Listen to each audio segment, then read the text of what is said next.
If your hand is stuck in a fist after a stroke, you've probably already tried the thing everybody tells you to try. And that's stretch it open, hold it there, maybe use a splint, and that may help it loosen up for a minute, but then it closes right back shut every single time.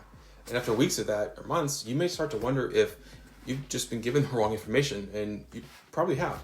And in this video, I want to share with you my 4-step approach that I use to open up a tight hand after a stroke. Hear me on this. Every month of the wrong input is a month your brain isn't getting the signal it needs to rewire. Your brain needs the right signal to change. And most people aren't giving it the right input or even the right frequency of the right input.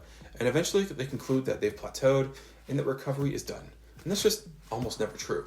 There are 4 things that have to happen for a spastic hand to open, and most people are only doing one of them. I've worked with stroke survivors in their homes for about 10 years. And this pattern, the stretching, the splinting, the hand that won't stay open, I see it just about every day. Not because stroke survivors aren't working hard enough, because the standard advice skips the most important part of the equation. Your hand isn't a mechanical problem, it's a software problem. And once you understand that, everything changes. So here's the 4-step approach that I use with every stroke survivor I work with, and why each step matters. Step 1 is calm. Before we do anything else, you have to calm the arm down so you can actually work with it. Your nervous system has to feel safe before it will let go of that muscle and allow your hand to open up. So we have to get that tightness out of your forearm flexors first, because that's where the spasticity is actually coming from.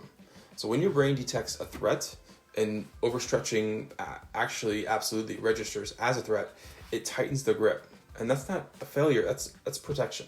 So when you force your hand open and it snaps back, that's not stubbornness. That's your nervous system doing exactly what it's designed to do. The simplest way to start calming that response is just weight bearing. Just placing your affected hand on a table, hand flat if possible, and just resting it there. No stretching, no forcing. The input is telling your nervous system that it's safe, it's protective, and that it can let go of that tightness. Step 2 is open. Once the arm is calmer, now we can work on opening up the hand. Stretching is basically yelling at the muscles to open. And a nervous system that's already on high alert doesn't respond well to being yelled at. So instead, we're going to give it a more gentle input, similar to what we did with the weight bearing, but now in the position that we actually want the hand to be in. So elbow is going to still be supported on the table. You're going to rotate your palm more upwards and kind of try to open up that hand. And you're just going to hold it here for a couple minutes. This gentle hold gives your nervous system more calming input in the position that you want than stretching does. It's slowly turning down the alarm system of spasticity and instead teaching it how to keep it off. Step 3 is activate. Now that the hand and arm are calm, in a more open position, most people stop here, and this is exactly where the rewiring starts happening. Because opening the hand gets it into the position, but the brain doesn't rewire from the position, it rewires from movement. What we need to do now is activate the muscles on the back of the arm. Your flexors are the tight ones, so we're going to work on strengthening the opposite muscles of the spastic ones. And if we never ask the extensors to do any work, the brain's never going to build the pathways to use them. So this is where we start asking our brain to drive the movement, not force it, not stretch it, but actually attempt it. And if you have some movement, we can work with that. If you don't yet, mental practice, actually visualizing the movement in detail, has real research behind it and is where we're going to have to start.